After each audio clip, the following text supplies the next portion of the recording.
কোনো মানুষ যদি রমজান মাসের পবিত্রতা রক্ষা করে, আমি সৎ কথায় বললাম, রমজানের পবিত্রতা রক্ষা করে, রোজা ভেঙ্গে না রেখে,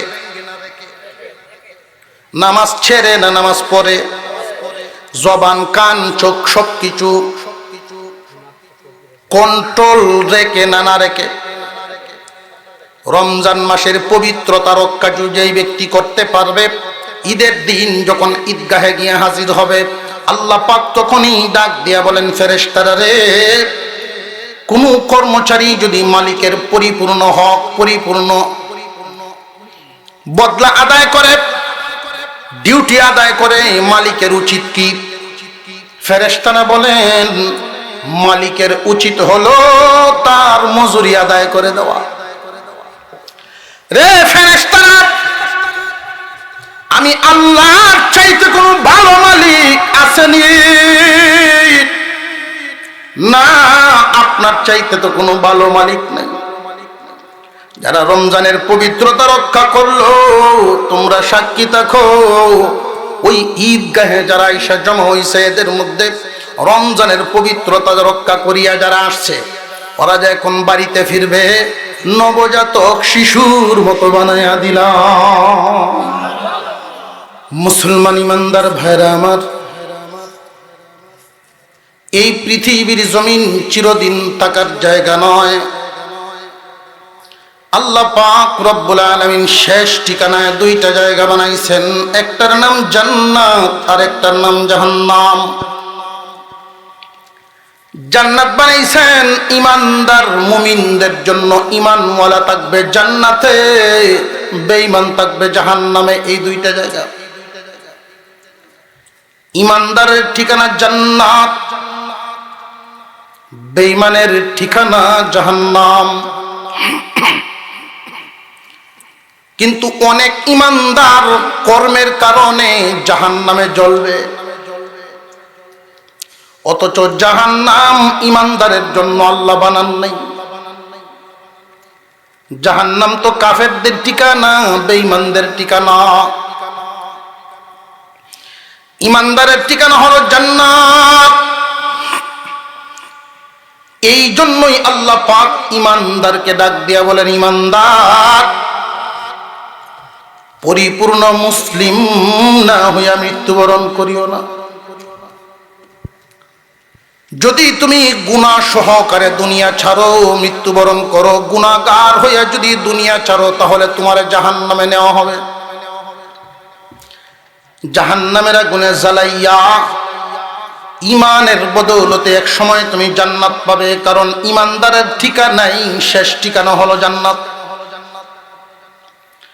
সরিষার দানা পরিমাণ ইমান নিয়েও যদি কেউ একজন মানুষ দুনিয়ার জমিন ছাড়ে, সরিষার দানা পরিমাণ ইমান নিয়েও যদি একজন মানুষ দুনিয়া ছাড়ে, ওই মানুষটার জন্য আল্লাহ 10 দুনিয়ার সমান একটা জান্নাত বানায়া রাখছে। কিন্তু ইমানদারকে আল্লাহ নিষেধ করেছেন, পরিপূর্ণ মুসলিম না হইয়া মৃত্যুবরণ করিও না। তোমরা আমার পছন্দের জাতি, আমি চাই না তোমাদেরকে জাহান্নামের আগুনে জ্বালাইতে। গুনাহ নামক ময়লা দুনিয়াতে সাফ করিয়া পরিপূর্ণ মুসলিম হইয়া দুনিয়া থেকে বিদায় হও। আল্লাহ পাক রব্বুল আলামিন মুসলমানের গুনাহ যেন মাফ হয়, ইমানদারের গুনাহ মাফ করার জন্য কয়েকটা সূরত রাখছেন, কয়েকটা সূরত। এই দুনিয়ার জমিনে একজন মানুষ যদি বসবাস করে, জীবন যাপন করে, চলতে ফিরতে তার গুনাহ হবেই, কারোর কম কারোর বেশি। একটা কাপড় আপনি যত দাম দিয়েই কিনেন, ব্যবহার করলে তো ময়লা হবেই। বুকামি হলো ময়লা সহকারে গড়ে রেখে দেওয়া, কাপড় নষ্ট হবে। বুদ্ধিমানের কাজ হলো ময়লা হইল আবার সাফ করেন, ময়লা হলো আবার সাফ করেন। আল্লাহ পাক রব্বুল আলামিন বলেন, ইমানদার, শয়তানের দুখায় পড়ে তোমার গুনাহ হয়ে যায়, নফসের দুখায় পড়ে তোমার গুনাহ হয়ে যায়। তুমি গুনাহ মাফ করায় রাখো, গুনাহ মাফ করায় রাখো, দুনিয়ার থেকে বিদায় হওয়ার সময় যেন গুনাহ নামক ময়লা তোমার সাথে না থাকে। এই গুনাহ নামক ময়লা নিয়া যদি কেউ দুনিয়া ছাড়ে, তারে আল্লাহ জাহান্নামে নিবেন। অথচ জাহান্নাম তো বানাইছেন কাফেরদের জন্য, মুমিনকে কেন নিবেন? প্রশ্ন জাগে না জাগে না? জান্নাত একটা পবিত্র জায়গা, গুনাহ নামক অপবিত্র ময়লা নিয়ে জান্নাতে কেউ ঢুকতে পারবে না। জাহান্নামে নেওয়া হবে ইমানদারকে গুনাহ নামক নাপাক ময়লা সাফ করার জন্য। দুনিয়াতে লক্ষ্য করে দেখবেন, লাকড়ি পুরাইলে কয়লা হয়, কিন্তু স্বর্ণ পুরাইলে খাঁটি হয়। আল্লাহ পাক রব্বুল আলামিন জাহান্নামে যে কাফেরদেরকে পুরাইবেন, বেঈমানদেরকে পুরাইবেন লাকড়ি বানাইবার জন্য, ওদের জায়গায় সেটা। কিন্তু ইমানদারকে আল্লাহ গুনাহ নামক ময়লা সাফ করার জন্য জাহান্নামে জ্বালাইবেন। জ্বলবে কি পরিমাণ? যেই ইমানদারের গুনাহ হবে যেই পরিমাণ। এই জন্য বুঝিয়া শুনিয়া গুনাহ করা, গুনাহ থেকে যত পারেন বাঁচিয়া থাকা। গুনার অপর নামেই তো আগুন, গুনার অপর নামেই কি? আগুন। আল্লাহ পাক রব্বুল আলামিন আমাদের গুনাহগুলো মাফ করার জন্য কয়েকটা সূরত দিয়েছেন। এর মধ্যে একটা হলো ক্বালান নবী সাল্লাল্লাহু আলাইহি ওয়াসাল্লাম মান হাজ্জা লিল্লাহ লাম ইয়ারফাস ওয়া লাম ইয়াফসুক রাজা'a কায়াউমিন ওয়ালাদাতহু উম্মুহু। যে ব্যক্তি আল্লাহর জন্য হজ করে, এটা আল্লাহর পয়গম্বরের কথা। আল্লাহর রাসূল বলেন, যে ব্যক্তি আল্লাহকে খুশি করার জন্য হজ করবে। মানুষ হাজি ডাকবে এই কারণে না। অনেক মানুষ হাজি ডাকলে সাকা হয়, আছে না? হাজি সাহেব না কইলে মনে মনে গুসা। যদি কেউ জিগায় ভাই সাহেব কেমন আছেন, তুমি মনে হয় জানো না যে 2 বছর আগে আমি হজ করছি, এটা মনে হয় শুনছো না। একমাত্র আল্লাহর জন্য যেই ব্যক্তি হজ পালন করবে, ওইখানে গিয়ে কোনো অনিয়ম নিষিদ্ধ কোনো কাজ করবে না। আল্লাহ পাক রব্বুল আলামিন তারা এমন ভাবে প্রত্যাবর্তন করেন, নবজাতক শিশুর মতো নিষ্পাপ হইয়া যায়। হজ্জে বাইতুল্লাহর মাধ্যমে সমস্ত জিন্দেগীর গুনাহ মাফ, ছোট বড় সব গুনাহ মাফ হয়ে যায়। প্রশ্ন জাগতে পারে, হুজুর আমরা যারা আছি হজ করার তৌফিক নাই, আমাদের জন্য আল্লাহ কি রাখছেন?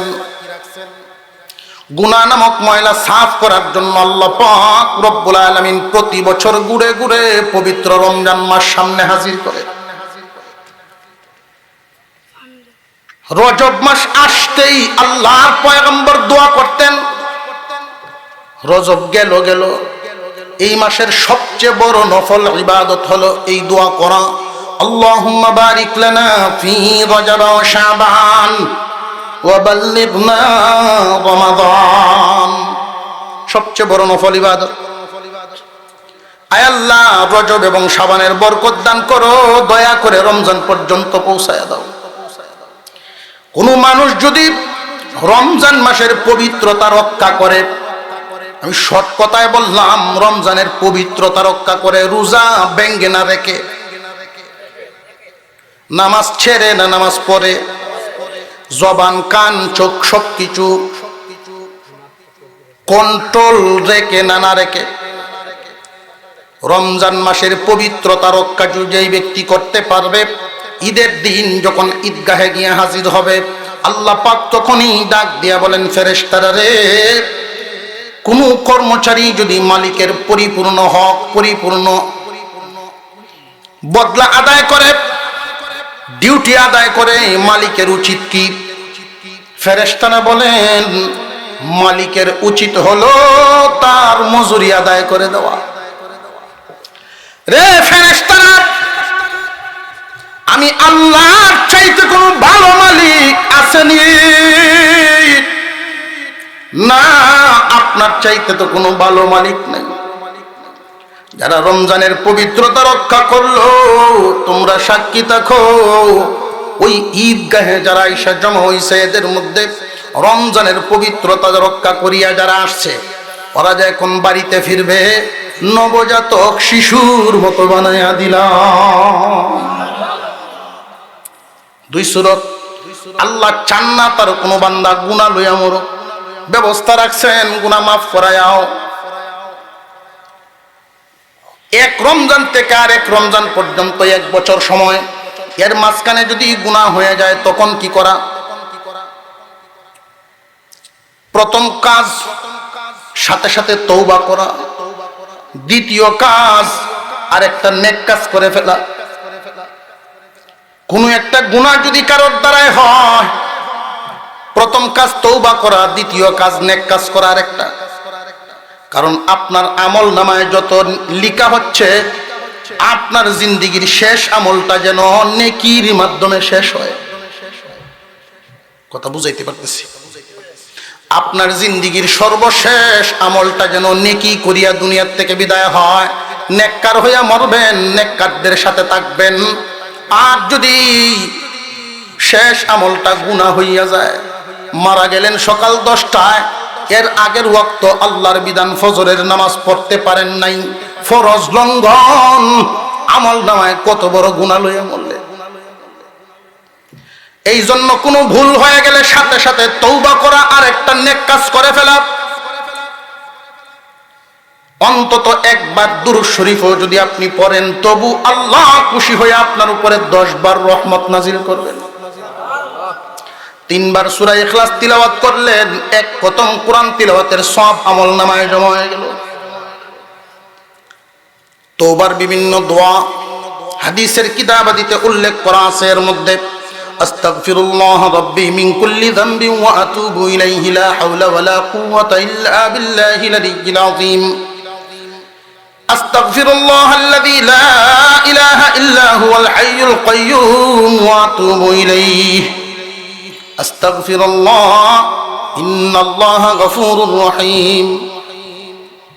শুধু আস্তাগফিরুল্লাহ আস্তাগফিরুল্লাহ আস্তাগফিরুল্লাহ এটার দ্বারাও তওবা হয়। তসবির মতো জবানে পড়তে পড়তে পড়তে পড়তে জবানের দামি বানায় ফেলেন।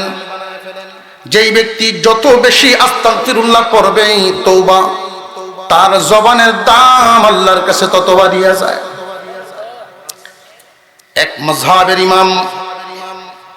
ইমাম আহমদ ইবনে হাম্বল রাহমাতুল্লাহি আলাইহি সফর করতে গেলেন কোন একটা এলাকায়। গভীর রাত, একটা বাজারের মধ্যে অবস্থান করলেন। মানুষ সজাগ আছে, রাতটা কোন রকমে এখানেই কাটায় দেই, আত্মীয় নাই, পরিচিত কারোর বাড়ি নেই। একটা হোটেল পাইলেন, একজন কারিগর রুটি বানায়। যুবক মানুষ, মুখে তার দাড়ি আছে, মাথায় টুপি দিয়ে কাজ করতেছে। ঠান্ডাও লাগতেছিল উনার। উনি আস্তে আস্তে গেলেন তার কাছে। বাবা রে, তোমার চুলার পাশে আমি কি একটু বসতে পারি? যুবক ছেলেটা দিনদার, তিনি বলেন জি আপনি বসেন। একটা জল চৌকির মতো একটা চৌকি আইনা দিল, সেখানে তিনি বসছেন। আহমদ ইবনে হাম্বল রাহমাতুল্লাহি আলাইহি তাকায়া দেখেন যুবকের একটা আমল বড় ভালো। কাজ করে ঠিকই, হাত দ্বারা জবানের মধ্যে আস্তাগফিরুল্লাহর তাসবিহ বানায় নিছে। রুটি বানাইতেছে, খামিরা তৈরি করবে, আস্তাগফিরুল্লাহ আস্তাগফিরুল্লাহ পড়তেছে। রুটিটা বানায়, আস্তাগফিরুল্লাহ আস্তাগফিরুল্লাহ পড়ে। রুটি তাওয়ার উপরে দেয়, আস্তাগফিরুল্লাহ পড়ে। উল্টায় আস্তাগফিরুল্লাহ পড়ে, হামেশা সব সময় জবানে চালু। আহমদ ইবনে হাম্বল রাহমাতুল্লাহি আলাইহি বলেন, যুবক, তোমার এই আমলটা বড় ভালো আমল রে যুবক। তোমার জবানে যে আস্তাগফিরুল্লাহ, দুনিয়ার জমিনে যদি কারোর সাথে আপনার একটু টাক্কর লেগে গেছেন হাতে, তখন দেখবেন মানুষ, এখন তো ইংরেজিতে কয় সরি, সরি কইলে মামলা শেষ, ঠিক না বেটি? আর যদি তারা বুঝায় বলেন ভাই আমি বুঝছি না, মাফ করে দেন, মামলা কি তাকে না শেষ? এই আস্তাগফিরুল্লাহর অর্থটা এমন, আল্লাহ মাফ করে দেন, মাফ করে দেন, মাফ করে দেন। রে যুবক, তোমার আমল তো বড় ভালো, এই আমলের দ্বারায় জবানের দাম আল্লাহর কাছে অনেক বেড়ে যায়। যুবক বলে, হুজুর এই আমলটা আমি জারি রাখছি, আমার কাছে বড় ভালো লাগে আল্লাহর কাছে মাপ চাইতে।